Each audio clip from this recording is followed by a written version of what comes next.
Hello दोस्तों, LC Sharma academy YouTube channel पर आपका स्वागत है। दोस्तों, पर्यावरण अध्ययन में आज हम तीसरा चैप्टर लेंगे और तीसरे चैप्टर का नाम है पादप और जंतु। पादप को इंग्लिश में फ्लोरा कहते हैं और जंतु को फौना कहते हैं। तो चलिए इस चैप्टर को शुरू करते हैं। तो पहला हेडिंग है जीवों का जगतों में विभाजन। सजीवों को दो मुख्य जगतों में विभाजित किया गया था, पादप जगत और जंतु जगत। बाद में R.H. विटेकर ने सजीवों को निम्नलिखित 5 जगतों में विभाजित किया है। पहला है मोनेरा जगत, इसमें जीवाणुओं का अध्ययन किया जाता है। दूसरा है प्रोटिस्टा जगत, इसमें अमीबा, पैरामीशियम जैसे सजीवों का अध्ययन किया जाता है। तीसरा है कवक जगत, इस जगत में मशरूम, फफूंद जैसे सजीवों का अध्ययन किया जाता है। चौथा है पादप जगत, जिसको कि फ्लोरा कहते हैं। इस जगत में पौधों के विषय में पढ़ा जाता है, किसी जगह के पादपों को फ्लोरा कहते हैं। और पांचवा है जंतु जगत, जिसको कि इंग्लिश में फौना कहते हैं। इस जगत में जंतुओं के विषय में पढ़ा जाता है, किसी जगह के जंतुओं को फौना कहते हैं। तो चलिए नेक्स्ट हेडिंग पर चलते हैं। नेक्स्ट हेडिंग है मोनेरा जगत। तो इसमें पढ़ते हैं मोनेरा जगत में क्या है। एंटोनी वॉन ल्यूवेनहॉक ने जीवाणु की खोज की थी, इसीलिए इन्हें जीवाणु विज्ञान का जनक कहा जाता है। जीवाणु एक कोशिकीय जीव होते हैं जो सभी स्थानों पर पाए जाते हैं। जीवाणुओं से लाभ। जीवाणुओं से प्रतिजैविक औषधियां बनती हैं।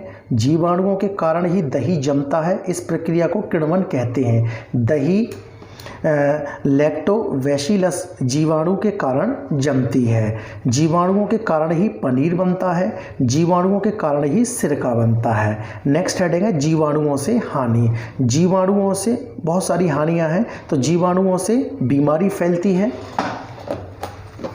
नेक्स्ट है जीवाणुओं के कारण ही भोजन विषाक्त यानी खराब हो जाता है। नेक्स्ट हेडिंग लेते हैं जीवाणुओं से बचाव। आखिर क्या क्या बचाव होते हैं, कैसे बचा जा सकता है। जीवाणुओं से बचाने के लिए खाद्य वस्तुओं को अचार या मुरब्बे के रूप में या उनमें नमक डालकर रखा जाता है। नेक्स्ट है जीवाणुओं से बचाने के लिए चीज़ों को कोल्ड स्टोरेज में रखा जाता है। नेक्स्ट है जीवाणुओं से बचाने के लिए चीज़ों को गर्म करके रखा जाता है। अब नेक्स्ट लेते हैं दूसरा प्रोटिस्टा जगत। तो प्रोटिस्टा जगत क्या है, चलो पढ़ते हैं। इस जगत के जीव मुख्य रूप से जल में पाए जाते हैं। ये स्वपोषी व विषमपोषी दोनों होते हैं। उदाहरण के लिए प्रोटोजोआ, और प्रोटोजोआ में कौन कौन से आते हैं, अमीबा, पैरामीशियम आदि, और ये बीमारियां फैलाते हैं। नेक्स्ट लेते हैं हम तीसरा कवक जगत। ये बहुकोशिकीय होते हैं। ये मुख्य रूप से गर्म एवं आर्द्र स्थानों पर पाए जाते हैं। और कवकों से लाभ क्या है, नेक्स्ट हेडिंग लेते हैं कवक से लाभ। कवकों से प्रतिजैविक औषधियां बनती हैं। कुछ कवक भोजन के रूप में प्रयोग होते हैं, जैसे मशरूम। नेक्स्ट खमीर, जिसको कि यीस्ट कहते हैं, एक कवक है जिसका उपयोग बेकरी उद्योग में किया जाता है। बेकरी यानी जो ब्रेड वगैरह, बिस्किट वगैरह बनाए जाते हैं। अब कवक से हानि। कवकों से बीमारियां फैलती हैं। कवक चीज़ों को खराब कर देते हैं। जीवाणुओं एवं कवकों को पृथ्वी का अपमार्जक कहते हैं, क्योंकि ये मरे हुए जीव जंतुओं को अपघटित कर पृथ्वी को साफ रखने में मदद करते हैं। तो यानी जो मरे हुए जीव जंतुओं को अपघटित कर पृथ्वी को साफ रखने में मदद करते हैं, उनको अपमार्जक कहते हैं। इसीलिए कवक अपमार्जक कहलाते हैं। एक नोट लेते हैं। नोट यानी विशेष बात, लाइकेन, जिसको कि शेक कहते हैं। यह सहजीवता यानी दो जीवों का एक साथ रहना एवं दोनों को परस्पर लाभ होना का उदाहरण है। लाइकेन दो जीवों शैवाल एवं कवक से मिलकर बनता है। शैवाल भोजन बनाता है तथा कवक शैवाल को आश्रय प्रदान करता है। लाइकेन वायु प्रदूषण का प्राकृतिक सूचक है। जहाँ वायु में सल्फर डाइऑक्साइड गैस की अधिकता होती है, वहाँ लाइकेन नहीं पाई जाती, जिसका अर्थ है वहाँ की वायु प्रदूषित है। जानवरों में भी सहजीवता देखने को मिलती है, जैसे बगुला भैंस की पीठ पर बैठकर उसके शरीर पर मौजूद कीटों को खाता है। इससे बगुले को भोजन मिल जाता है और भैंस की सफाई हो जाती है। तो दोस्तों नेक्स्ट लेते हैं चौथा यानी पादप जगत, जिसको कि फ्लोरा कहते हैं। इस जगत में वनस्पतियों यानी पौधों के विषय में पढ़ा जाता है। थियोफ्रेस्टस को वनस्पति विज्ञान का जनक कहा जाता है। तो वनस्पति विज्ञान का जनक किसे कहा जाता है, थियोफ्रेस्टस। पौधे हमारे पर्यावरण के अभिन्न अंग हैं। अगर पौधे ना हों तो हमारा पर्यावरण सजीव रहित हो जाएगा, यानी हमारे पर्यावरण में सजीवता नहीं रहेगी, पर्यावरण में कुछ भी नहीं बचेगा, क्योंकि पौधे जंतुओं एवं विषमपोषी पौधों को प्रत्यक्ष या अप्रत्यक्ष रूप में भोजन प्रदान करते हैं। अब हम लेते हैं नेक्स्ट हेडिंग, पौधों के प्रकार। आकार के आधार पर पौधे 3 प्रकार के होते हैं। पहला शाख। शाख कौन कौन से होते हैं? ये छोटे होते हैं, इनका तना कोमल एवं हरे रंग का होता है, इनमें बहुत सारी शाखाएं यानी टहनियाँ नहीं होती हैं। उदाहरण के लिए धनिया, गेहूँ, धान, मेथी, पालक आदि। नेक्स्ट है पौधों का प्रकार झाड़ी। झाड़ी क्या होती हैं? ये शाख से बड़े होते हैं, इनका तना कठोर होता है पर ज़्यादा मोटा नहीं होता, इनमें कई सारी शाखाएं होती हैं जो तने के आधार के पास से निकलती हैं। उदाहरण के लिए गुलाब, नींबू, गुड़हल आदि। नेक्स्ट लेते हैं पौधे का प्रकार वृक्ष। वृक्ष क्या होते हैं? ये झाड़ी से बड़े होते हैं, इनका तना मोटा एवं गहरे भूरे रंग का होता है, इनमें कई सारी शाखाएं होती हैं जो तने के ऊपरी भाग से निकलती हैं। उदाहरण के लिए आम, अमरूद, जामुन, नीम, कीकर, पीपल आदि। यानी उपरोक्त विभाजन के अलावा उन पौधों को जो अत्यंत कमज़ोर होते हैं एवं सीधे खड़े नहीं हो सकते 2 भागों में विभाजित किया गया है, जो निम्न है। पहले है बिसर्पी लता। बिसर्पी लता यानी ये पौधे जमीन पर फैल जाते हैं। उदाहरण के लिए पुदीना, तरबूज, खरबूज, खीरा आदि। दूसरे हैं आरोही लता। आरोही लता मीन्स ये किसी ढांचे की सहायता से ऊपर चढ़ जाते हैं। उदाहरण के लिए मनी प्लांट, मटर आदि। अब हम लेते हैं पौधों के भाग। लगभग सभी पौधों में जड़, तना, पत्ती एवं फूल पाए जाते हैं। शैवाल यानी जिसको काई कहते हैं, शैवाल में ये चीज़ें दिखाई नहीं देती हैं। अब जड़ के बारे में थोड़ा पढ़ते हैं। जड़। जड़ पौधे का भूमिगत भाग है जो हरे रंग का नहीं होता है। जड़ के क्या कार्य होते हैं? जड़ पौधों को जमीन में जकड़कर रखती है। जड़ मिट्टी में मौजूद जल एवं खनिज पदार्थों को अवशोषित करती है। कुछ जड़ें भोजन एकत्रित करती हैं। अब हम जड़ के प्रकार लेते हैं। आखिर जड़ कितने प्रकार की होती हैं? जड़ें मुख्य रूप से 2 प्रकार की होती हैं। पहली है मूसला जड़ें, यानी मटर, चना, सरसों, तुलसी, जामुन, आम आदि पौधों में पाई जाती हैं। मूसला जड़ें जो हम खाते हैं उन्हें हम मूसला जड़ें कहते हैं। तो खाने में क्या क्या आती है? मूली, गाजर, शलगम, शकरकंद, टेपियोका, चुकंदर आदि, ये मूसला जड़ें हैं। दूसरी है झकड़ा जड़ें। झकड़ा जड़ें यानी गेहूँ, घास, केला, मक्का, गन्ना आदि पौधों में पाई जाती हैं। झकड़ा जड़ें निम्नलिखित प्रकार की होती हैं। पहली रेशेदार, ये जड़ें रेशे के रूप में होती हैं। उदाहरण के लिए प्याज और लहसुन। दूसरी हैं परजीवी, ये जड़ें दूसरे पौधों के ऊपर रहती हैं। उदाहरण के लिए अमर, बेल। तीसरी है अवस्तंभ, ये जड़ें भूमि के ऊपर तने से निकलती हैं। उदाहरण के लिए बाजरा, मक्का और गन्ना। चौथी है स्तंभ जड़ें, ये जड़ें टहनियों यानी शाखाओं से निकलती हैं और खंभों की तरह होती हैं। उदाहरण के लिए बरगद। नोट: अब स्तंभ एवं स्तंभ जड़ों वाले पौधों में जमीन के नीचे भी जड़ें होती हैं। अब हम पौधों का दूसरा भाग लेते हैं, तना। तना पौधे का वह भाग है जो जड़ द्वारा अवशोषित जल और खनिज पदार्थों को पत्तियों और पौधों के अन्य भागों तक पहुंचाता है। तने से पत्तियां और टहनियां यानी शाखाएं निकलती हैं। कुछ पौधों के तने जमीन के नीचे होते हैं जिनको हम खाते हैं, जैसे आलू, प्याज, अदरक, लहसुन, हल्दी आदि।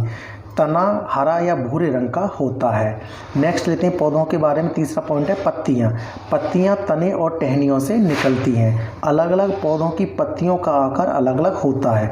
पत्तियां मुख्य रूप से हरे रंग की होती हैं क्योंकि उनमें क्लोरोफिल होता है, परंतु कुछ पौधों की पत्तियां लाल, बैंगनी या पीले रंग की भी होती हैं। अब पत्तियों के कार्य के बारे में पढ़ते हैं। पत्तियों के कार्य: पत्तियों से जल वाष्प के रूप में निकलता है जिसे वाष्पोत्सर्जन कहा जाता है। पत्तियों के द्वारा गैसों का आदान प्रदान होता है क्योंकि पत्तियों में छोटे छोटे छिद्र पाए जाते हैं जिन्हें रंध्र कहते हैं।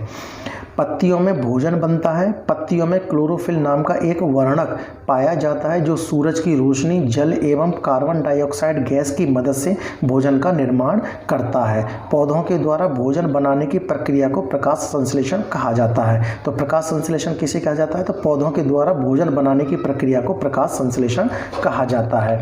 तो प्रकाश संश्लेषण की क्रिया कैसे होती है? 6CO2 + 12H2O, सूरज की रोशनी और बटे क्लोरोफिल। ऑयल, तो C6H12O6 plus 6H2O plus 6O2। Next, इस प्रक्रिया में जल का ऑक्सीकरण एवं NADP का अपचयन होता है। तो NADP की फुल फॉर्म यहाँ पर निकोटिनेमाइड और एडेनाइन डेन्यूसेल्यूटाइड फॉस्फेट होती है। नोट, प्रकाश संश्लेषण लाल रंग में सबसे अधिक एवं बैंगनी रंग में सबसे कम होता है। कैक्टस यानी नागफनी पौधे में प्रकाश संश्लेषण उसके हरे तने में होता है क्योंकि पत्तियां कांटों का रूप ले लेती हैं। नेक्स्ट, पत्तियों के कार्य के बारे में पढ़ते हैं। पत्तियों की खुशबू यानी महक से पता चल जाता है कि वे किस पौधे की पत्तियां हैं। पत्तियों के ऊपर जो रेखाएं दिखाई देती हैं उन्हें शिरा कहा जाता है और शिराओं की व्यवस्था यानी सजावट शिरा विन्यास कहलाती है। शिरा विन्यास दो प्रकार की होती है। पहली जाल का शिरा विन्यास और जाल का शिरा विन्यास में शिराएं एक जाल के रूप में होती हैं, जबकि दूसरी है समानांतर शिरा विन्यास और समानांतर शिरा विन्यास में शिराएं एक दूसरे के समानांतर होती हैं। शिरा विन्यास के आधार पर हम पौधे की जड़ का पता लगा सकते हैं। जिन पौधों की पत्तियों में जाल का शिरा विन्यास होता है उन पौधों की जड़ें मूसला होती हैं, जैसे नीम, पीपल, गुलाब, मूली आदि। और जिन पौधों की पत्तियों में समानांतर शिरा विन्यास होता है उनकी जड़ें झकड़ा होती हैं, जैसे केला, गेहूँ, मक्का, घास आदि। शिरा विन्यास के आधार पर हम पौधों के बीजों के विषय में यह पता लगा सकते हैं कि बीज दो भागों में टूट जाएगा या नहीं, यानी बीज द्विबीजपत्री है या एक बीजपत्री है।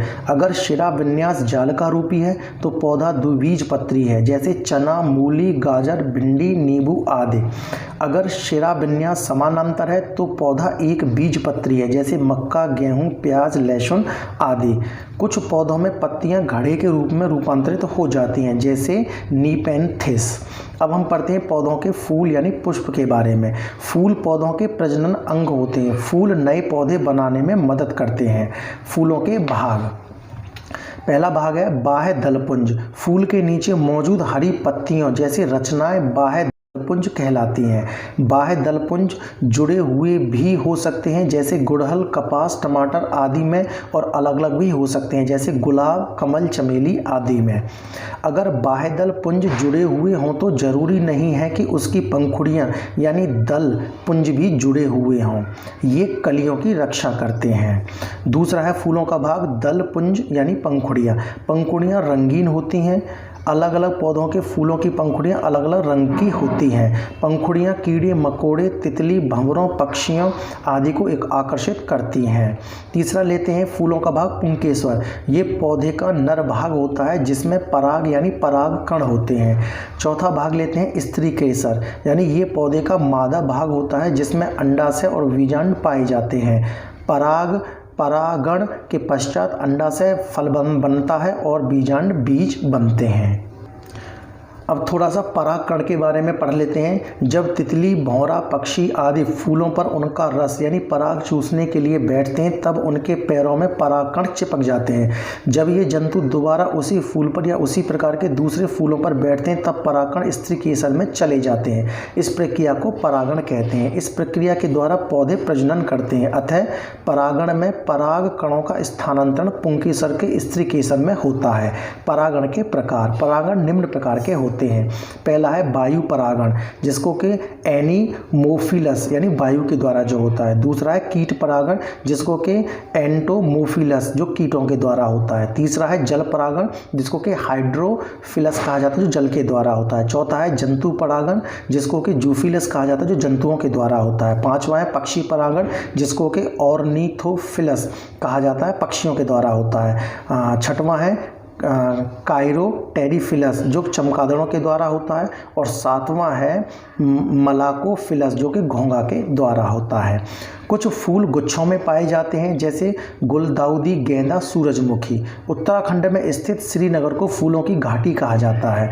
नोट, विशेष बात, सबसे बड़ा फूल यानी रफलेसिया तथा सबसे छोटा फूल वुल्फिया है। जो ये पॉइंट याद रखने योग्य है। अब हम फूलों के उपयोग के बारे में पढ़ते हैं। दोस्तों ये फ्लोरा के बारे में चल रहा है, तो फूलों के उपयोग के बारे में।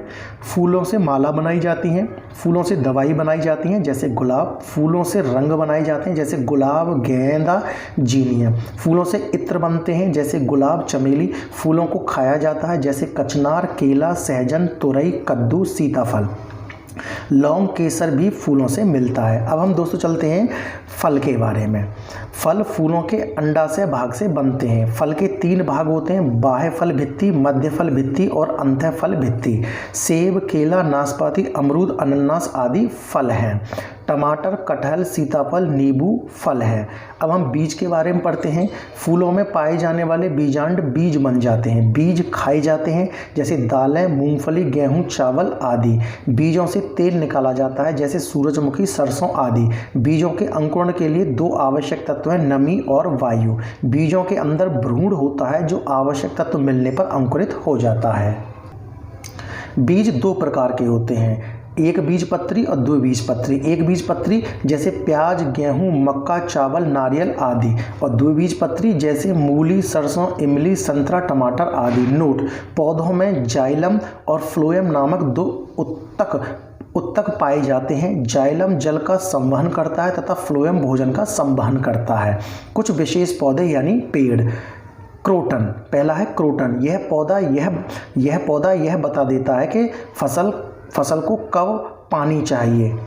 इस पौधे को मुख्य फसल के साथ बो दिया जाता है। इस पौधे की जड़ें जमीन में ज़्यादा नीचे नहीं जाती हैं। जब इस पौधे के पत्ते मुरझाने लगते हैं तब पता चल जाता है कि फसल को पानी की ज़रूरत है। दूसरा है पीपल। यह एक विशाल पेड़ है। इस पेड़ की खासियत यह है कि यह 24 घंटे ऑक्सीजन देता है। इसको बोधि वृक्ष भी कहते हैं क्योंकि गौतम बुद्ध ने इस वृक्ष के नीचे ज्ञान प्राप्त किया था। इस वृक्ष की पत्तियां हमेशा हिलती रहती हैं। तीसरा है बरगद। यह भी एक विशाल पेड़ है। इसके छत्र का फैलाव बहुत अधिक होता है। इसके छत्र को सहारा देने के लिए इसकी शाखाओं से जड़ें निकलती हैं जिन्हें स्तंभ यानी खंभा जड़ कहा जाता है। इस पेड़ में जमीन के भीतर भी जड़ें होती हैं। चौथा है केला। केला पेड़ नहीं एक शाख है क्योंकि इसका तना हरा एवं कमजोर होता है। केले के फल एवं फूल खाए जाते हैं। 5वां है नीपेंथिस यानी घटपर्णी। यह एक कीटभक्षी यानी कीड़े मकोड़े को खाने वाला पौधा है। यह कीड़े मकोड़े के अलावा मेंढकों, चूहों एवं छोटे जीवों को भी खा जाता है। इसमें प्रकाश संश्लेषण होता है परंतु नाइट्रोजन प्राप्त करने के लिए यह कीड़े मकोड़े एवं अन्य छोटे जीवों का शिकार करता है। यह लंबे घड़े जैसा होता है जिसके ऊपर पत्तीनुमा ढक्कन लगा होता है। इसमें से खास खुशबू निकलती है जिससे कीड़े मकोड़े इसकी ओर आकर्षित होकर इस घड़े में फंस जाते हैं और इसका शिकार बन जाते हैं। और घटपर्णी जो है यह मेघालय, भारत, ऑस्ट्रेलिया एवं इंडोनेशिया में पाया जाता है। 6वां है रेगिस्तानी ओक। यह ऑस्ट्रेलिया के रेगिस्तान में पाया जाता है। इस पेड़ की ऊंचाई लगभग 4 मीटर होती है। इसकी जड़ें बहुत गहरी होती हैं परंतु पत्तियां बहुत कम होती हैं। इसकी जड़ें वृक्ष की ऊंचाई की लगभग 30 गुनी गहराई तक चली जाती हैं। इसके तने में पानी जमा रहता है। जब इस क्षेत्र में पानी की कमी होती है तब यहाँ के निवासी इसके तने के अंदर पतला पाइप डालकर पानी निकाल लेते हैं। नेक्स्ट चलते हैं 7वां खेजड़ी। यह भारत के रेगिस्तान में पाया जाता है। इसकी लकड़ी में कीड़ा नहीं लगता। इसकी फलियों की सब्जी बनती है। इसकी छाल दवा के रूप में प्रयोग होती है। इसे ज़्यादा पानी की ज़रूरत नहीं होती। 8वां है नीम। यह एक पतझड़ वृक्ष है। इसमें मूसला जड़ होती है। इसके फल को निबोली कहते हैं। आयुर्वेद के अनुसार यह एक बहुत उपयोगी वृक्ष है। इसके उपयोग से रोग प्रतिरोधी क्षमता बढ़ती है एवं कई बीमारियों में यह उपयोगी है। इसे जैविक कीटनाशक का उत्पादक माना जाता है।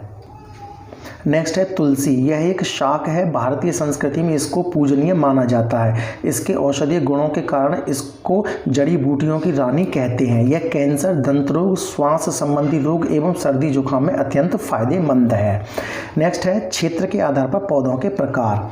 तो अब हम यहाँ पौधों के प्रकारों के बारे में पढ़ते हैं। पहला है मरुदविद। ये पौधे मरुस्थल यानी रेगिस्तान जैसे क्षेत्रों में पाए जाते हैं। इनकी जड़ें लंबी होती हैं। इनमें पत्तियाँ छोटी छोटी होती हैं या फिर पत्तियां कांटों का रूप ले लेती हैं जिससे बाष्पोत्सर्जन कम हो। नागफनी यानी कैक्टस में तना हरा एवं गूदेदार होता है और मोमी परत से ढका होता है। इसमें तना ही प्रकाश संश्लेषण करता है। उदाहरण बबूल, कीकर, कैक्टस आदि ये मरुदविद पौधे हैं। नेक्स्ट है समोदविद। ये पौधे खेती योग्य जमीन में पाए जाते हैं। इनमें तना ठोस एवं शाखा युक्त होता है। इनमें इनके पत्ते साधारणतः बड़े, चौड़े, पतले एवं भिन्न प्रकार के होते हैं। उदाहरण के लिए मक्का, टमाटर, गेहूं, धान आदि। तीसरे हैं जलोदविद। ये पौधे जल यानी पानी में पाए जाते हैं। इनमें जड़ तंत्र कम विकसित होता है। इनमें पत्तियों पर मोमी परत होती है जैसे कमल। जलमग्न पौधों में पत्तियां पतली एवं सक्रिय होती हैं जैसे हाइड्रा। उदाहरण के लिए कमल, जल लिली, हाइड्रा आदि। नेक्स्ट है चौथा लवोड़विद। ये पौधे दलदली क्षेत्र में पाए जाते हैं। इन पौधों में जड़ें जमीन से ऊपर की ओर निकल जाती हैं ताकि वे वायु ले सकें। उदाहरण के लिए मैंग्रोव यानी सुंदरी पेड़। पांचवे हैं आप्तपोदविद यानी हेलियोफाइटस यानी सूर्य प्रकाश प्रेमी। ये केवल सूर्य के प्रकाश में अच्छी तरह से विकसित होते हैं। ये पर्वतीय चारागाह एवं घास स्थल आदि में पाए जाते हैं। उदाहरण के लिए मुल्लिन, गुलाब, सूरजमुखी आदि। और छठवें हैं स्कियोफाइट। ये छाया में उगते हैं जैसे आर्किड, फर्न, काली मिर्च आदि। तो दोस्तों ये था फ्लोरा के बारे में यानी पादप जगत के बारे में। नेक्स्ट वीडियो में हम पढ़ेंगे जंतु जगत यानी फौना के बारे में। तो दोस्तों वीडियो पसंद आए तो वीडियो को लाइक करें, शेयर करें और LC Sharma academy YouTube channel को सब्सक्राइब करें। Thank you so much.